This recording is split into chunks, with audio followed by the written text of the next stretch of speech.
Assalamu alaikum everyone and welcome back. Look at that, man. Doge is, man, I love Dogecoin, man. I love it. Wait, because when Dogecoin makes a move, it just makes a move. It doesn't care, okay? It just starts. It randomly starts picking up. Now today, we're looking at the daily time frame, and it seems like you do have 1 to 3 white soldiers. That's pretty amazing. But I want to dive into the monthly and talk about the monthly just a little bit. And you've actually broken the monthly structure. It seems like this is bottoming out completely right now. But be careful, be careful. The last time you did so, you did have some few green candles, but you still ended up going to the downside. Can you still go down again? You never know, because if Bitcoin is still in a trouble, it's trying to get out of the trouble, but it's still in a trouble. That's how I can put it right there.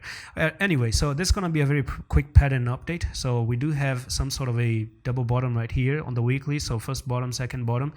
What I want to see for Dogecoin is, go above to 0.0974, back test 0.081, and then try to move a little bit higher.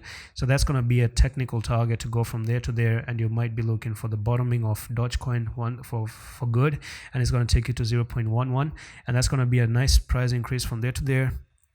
Yep, you can see 42% is in the making if something like that happens. And that's pretty much it. Just a very, very quick comment on Dogecoin. I'm going to see you in the next one. Allah Hafiz.